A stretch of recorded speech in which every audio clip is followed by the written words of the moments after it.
Hey kids, it's Mr. Fly here, hope you're well. Look at this, what an absolutely glorious sight to greet you at the start of the day. Welcome to just near Corris in North Wales, just on the bottom edge of Snowdonia, where we've been staying in this beautiful hotel, and we're just about to embark on a beautiful day's riding, which I'll tell you all about in a moment.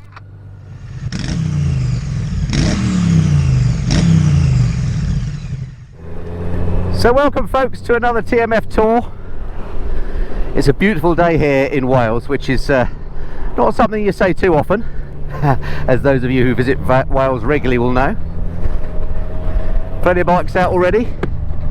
We've got a little group of us assembled. It's our usual riding buddies. We've got Ian up front, he's leading our tour, he's team leader. On the bike behind me we've got Mrs. Fly, of course, on the mighty Goldwing, and then we've got Helen on her new GS. We'll talk to you about that later. And then we've got John and Kim on their GS as well, so it's a bit of a GS fest. Now, as always, the forecast is a little bit variable. Tomorrow is going to be a wet day, so we're going to maximise today, and our aim for the trip really is to do something that we missed out last time. Now, if you're a regular viewer of the channel, you may remember that we first fell in love with the Goldwing on a Welsh tour, and one of the things we wanted to do was go to a place called Portmeirion, and in fact we met up with Helen and Ian. And in the end we didn't go to Portmeirion because I think it cost 14 quid to get into or something, and we were feeling miserly, we never went in, and we said we'll save it for another day. Well, this is the other day. We've booked a table for lunch up there, and we're going to do a roundabout route from our hotel here near Corris up to Portmeirion via Barmouth, where there's a beautiful estuary and some basically lovely riding. So stick around, stay tuned, let's see what this trip brings. So this valley we're riding in to start with is quite near a place called Machynlleth, and it's famous for what's called the Mach Loop. If you're an aviation fan like me, you'll know what that's all about. Basically, people camp out on these mountains and watch aircraft doing training exercises around here. I've yet to see any, but we might get lucky. It's a Friday. The RAF usually stop work early on a Friday, but we might get lucky and see some fast jets. You never know. If you do see them, it's a quick fleeting thing, because they whap over here at a fair old rate. I've said it 1,000 times before on tours in Wales, but it always delivers. You cannot go wrong in Wales. Every road is a winner here, and we're, you know, less than a mile from the hotel, and it's already absolutely stunning.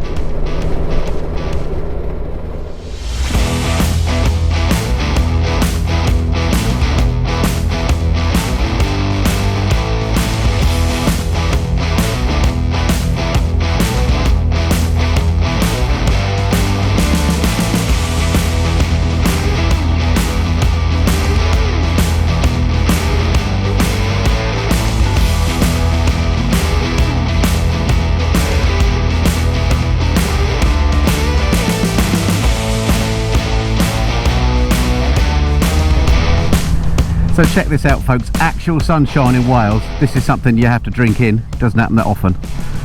It's such a treat to be back out on the big wing. This bike is just made for this sort of thing. 2-up touring is its raison d'etre. That means reason for being, by the way. And even when we rode up yesterday, we just rode up on the motorway, you know, M40, M6, that sort of game. Not the most exciting ride ever, but I thoroughly enjoyed it. This bike just munches the miles, no problem at all. Look at this folks, absolutely majestic. When the weather's like this, you cannot go wrong with Wales. It's just, it's as good as anywhere else in Europe, and it's on our doorstep. If you've not done it yet, bring your bike to Wales.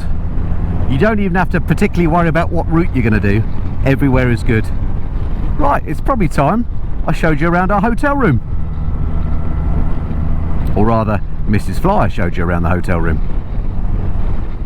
Alright, room tour time then. Mrs. Fly's getting a bit of an expert at this. Over to you, Mrs. Fly, for the room tour. It shouldn't take long. Now, I know most of you have been waiting a long time for me to do this, because it's the best bit of the video. Here it is. It's a small room. We opted for the standard double room. It's quite small and bijou, functional, warm enough. Bed, wardrobe, kettle, bathroom. Right? Is that sufficient? Pretty much, I think. We've got 3 nights bed and breakfast. Breakfast is lovely, food's nice in the evening, and it was £353 for 3 nights B&B. There are larger rooms available, and our friends have chosen those, but we're miserly and have gone for the small room option. And if we were really good, we would have showed you their room, but they're out at the moment. And just for completeness, the name of the hotel is the Gwesti Tin Cornell. I don't know if you can actually see it written on there, which we worked out means something like Gwesti's guest house. Tin means the, Cornell, we're guessing corner. So hotel on the corner, maybe. Anyway, it's a great place, and food's been good, as Carol said, and it's just been, we think, pretty good value, don't we, Carol? Yeah, it's a nice place to sit downstairs. The staff have been very friendly. All good. Right, back to the bike. So, folks, we've made it out to the coast now. We're just in the environs of Barmouth. And, yeah, sea's looking absolutely splendid. Me and Mrs. Fly get very excited about seeing the sea because we live about as far away from the sea as you can in England. But when we get to see views like this, it is an absolute tonic for the troops. Look at this. Absolutely beautiful. Right, we've stopped at this incredible viewpoint. Check this out. Look at this lot, this rabble here. I thought we should at least introduce you to the crew. You've met some of them before, but certainly this lady here you've met before, Mrs. Flyer.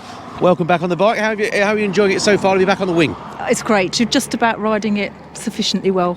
Thank you. She's getting cocky, isn't she? All right, we'll move along then. Moving along. Whose bike is this next? This is John. This is me, yeah. This is John's bike. So you've seen John on the channel before. Eagle-eyed ones amongst you will remember him from Portugal, and you'll be seeing him again soon and another trip, but that's not going up yet, so we'll talk about that later. Anyway, John, you're another GS man. Tell us about your bike. How long have you had it? What do you think of it? I've had it 2 years now. It's a brilliant bike, obviously. Yeah. But it's a workhorse for me. This is everything from commuting to crossing Europe. And how many sort of miles would you do on it a year, would you say? Between 8, 10 maybe. Wow, so I think the average is about 6 for a rider. So so that puts you in the top man category. Yeah. And what age is it? Because it looks quite fancy. 2019 now, is it? Yeah. Wow. Looks like, and this is the adventure, of course, isn't it? It is the big beast, yeah. And so why did you go for the adventure rather than the standard bike, out of interest? I prefer the standard bike. By the time I put all the crash bars, the luggage and everything on it, it was the same price. Yeah, fair enough. Yeah. Cool. Excellent. But great bike, yeah. Nice one. And Kim over here, this is Mrs. John. Hey Kim, how you doing? Yes. We saw you earlier in the water. Yeah. Well, I don't know actually if we've seen her in the water yet or not. It depends how I edit this out. But how are you finding it on the back of the GS? Lovely. Comfy. Lovely. Yeah? Yeah. Have you been on any other sorts of bikes, or is the GS the only one you've been on? I think this is the only one. I think I tried your bike for about 5 minutes. Yep. So, as far as you're concerned, a thumbs up on the GS? Yeah, really comfy, lovely. Excellent. It's a bit of a GS fan fest here. Moving along to somebody again who needs no introduction. She always hogs my videos. This is the lovely Helen. She has a bit of a fan following herself now on the channel, don't you? Apparently. And I think last time we saw you, I don't know, again, depends on what order these things go out. You were talking about buying a GS. I was. And here we are. Yeah. Here's your GS. Show us it. Show us it. This is You can hold the mic if you like. Oh, okay. So this is Stevie. Yep. So named after Stevie Nicks, Fleetwood Mac. Very good music to go along to. Yep. Bought it in December last year. Unfortunately, my husband Ian has done more miles on it than me because he was trying to save his Ducati tyres. It's done about 3,500 now, not too much really. And it's really, really nice. And I'm finding more and more great things about it. Obviously, the vanity case. I couldn't pass this opportunity. Helen has just opened a top box. Check this out. She's got a quilted top box. What do you say for yourself? I'm very proud of it actually because I think I just need to have a little vanity mirror here. I've got lipstick that can go in there. I haven't brought a hairbrush away, so I'm going to buy one and I'm going to put that in the other pocket. So there you go, just perfect for your lippy and your hairbrushes. Get yourself a quilted top box. And you can They're not mine. They're not mine. You really need to give that up, John. Them back. No, more and more great things about it, and yeah, love it. Brilliant. Thank you very much. And just, I think it's great to see more women riding GSs. You're not to be rude, but you're not particularly tall, are you? How tall are you? I'm 5'6". This one is factory lowered with a lower seat, and I can completely plant my feet on the floor, and so I've got so much confidence on it. And the more and more I'm seeing, more and more women are getting GSs, and all the smaller blokes as well are asking for the lowered ones too. Good call. Excellent. Yeah. Thank you, Helen. Right, there you go. There's hope for all you smaller people out there, including myself as well. And then last but by no means least, Ian. Now, unfortunately, he's the odd one out. Good morning. He has a Ducati. Show us your Ducati. Take the mic. Yeah, you can do it. Oh, here we go. Right. Well, point it at your face. This is my bike, Ducati Multistrada V4S. Absolutely love it.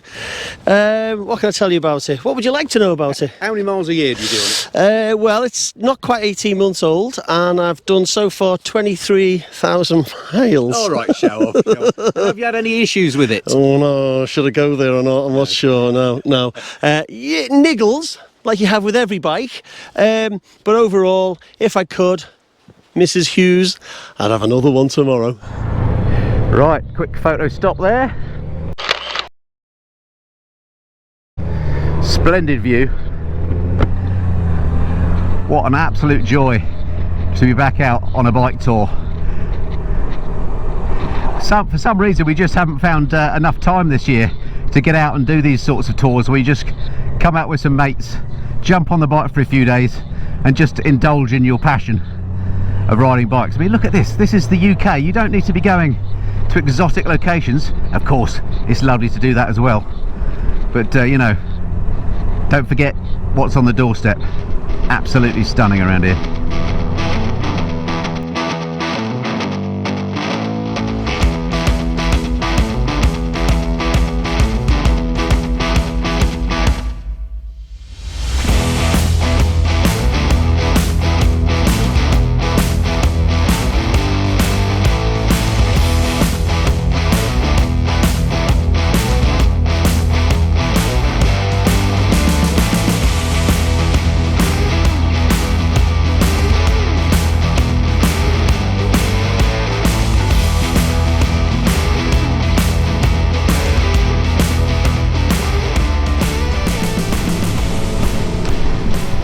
So Mrs. Flower and I have been lucky enough to visit Wales on lots of occasions, a few times on the bike but also in the car and stuff.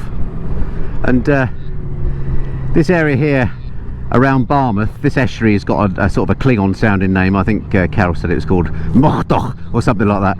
Apologies, by the way, to all Welsh speakers for our absolute mullering of every Welsh name that I uttered during this trip.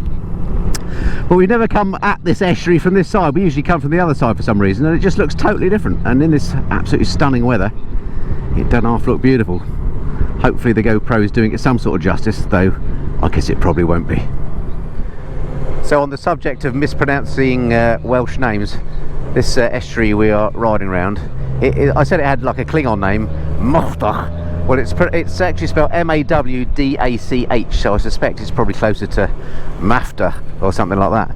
But I'm sure a Welsh-speaking person will put me right in the comments below, please, if you wouldn't mind.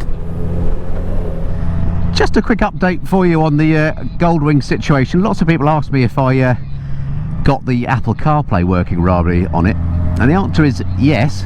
I've managed to get it so that the CarPlay connects reliably. The trouble is, it doesn't stay connected reliably. When we drove across to Wales yesterday, we were using Waze, actually, that little app that's really good for navigating via Apple CarPlay on the bike. And it was all going swimmingly well until we got to about Oxford on the M40, and suddenly it just cut out and went back to the standard sat-nav, which is what we're looking at the moment. So that was a bit annoying. And then later on it reconnected of its own accord and then dropped out again a bit later. So it's proving unreliable in terms of maintaining its connectivity. So given that, I've defaulted to just using the built-in Honda sat-nav, which is perfectly good enough. Shame though, because I do like Waze, but there we go. It turns out I'm not good with connectivity on bikes. It's not just the Honda. I've yet to find one of these Bluetooth connectivity type nav solution things that works reliably on any bike, be it BMW, Triumph, or indeed the Honda. Too much faff as far as I'm concerned. So just while we're tracking down the side of the estuary here, I thought I'd show you some film that I took a bit earlier. We alluded to it earlier, that when we got up this morning, before breakfast, some of our group, the more hardy ones, decided to go for a little bit of a swim. Check this out.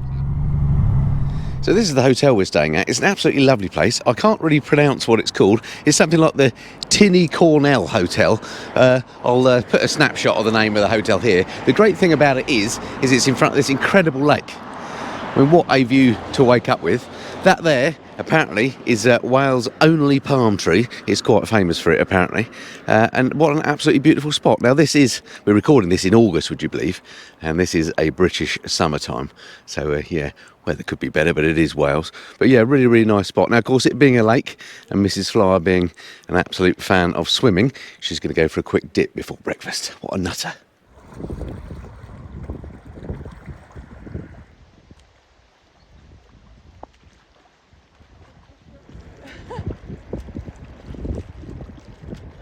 So 3 of our group have gone in.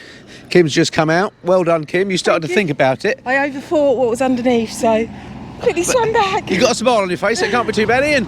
I know you're not gone in again. We've got form here, haven't we, of not going swimming when the girls are here? I think the last time I said anything, it was nah. Yeah, I agree. Nah. It's breakfast Maybe time, isn't it? tomorrow? Yeah, breakfast time, full breakfast. Tomorrow, you going in again? No, you two tomorrow. Oh. Yeah. Tomorrow, if it's not raining. If it's not raining, we'll definitely do it. If it's not raining, what's the forecast? Yeah, it's raining. Yeah. So one of the features of this estuary is to cross it. There's a very tight hairpin just here. This is a feature I could do without. But we actually go across the bridge on this. Well, it's a wooden bridge, and you pay 50p to go across it. So this should be fun. All right, so a quick turn around there at the pub, and a chance to take some more snaps. And now Ian has promised he's going to crack out his wallet to pay for the toll to go over the wooden bridge, which is something he's been saving up for a while apparently. It's 50p each. He's done his maths. He reckons it's £3 for the 4 bikes. Right, we're off. Just what we need. Oncoming traffic. Well, this is pretty cool, but it's pretty rickety, so let's not hang about, folks, eh? Give it some gas. It sounds like I'm breaking the wood as we go along. Oh, come on, give it some gas, guys. Ah, what fun. That's worth 50p of Ian's money anytime. Right, onwards, the other side of this amazing Motor estuary, and then on up towards Harlock Way, I think. So just in case you're wondering, myself and Mrs. Flyer on the back of the bike are in comms. You know, we're in connected by our intercoms. We're each riding with Schubert C Vive helmets, and we have the inbuilt comms for that, which work really well. You might hear a bit of noise, in fact, through the mic that I'm speaking into from Mrs. Flyer's helmet. I can hear a bit of the wind noise from her helmet, in fact. But I don't play her intercom on the videos, and people often say, why don't you get Mrs. Flyer's intercom on the video? Well, straightforward answer is it takes an awful lot of effort to do that and to edit it in. So it's just me being lazy, sorry about that. Something for everybody on this ride today. This lovely sweeping, I guess it's an A road that we're on. Great views, lovely through the trees, still nice and dry, blue skies. What more do you need in life, eh? That's what it's all about. For me, this is what motorcycling is about. I do like bikes per se, but I actually like going places and riding them. I need to do more.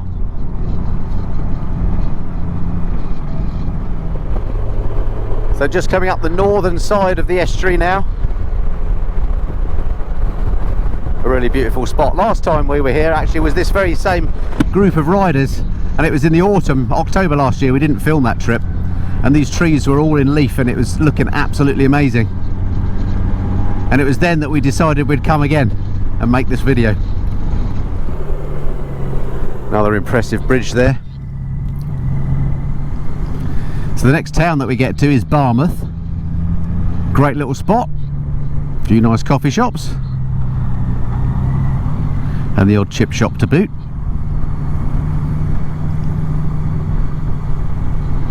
Well worth a visit if you find yourself coming to Wales.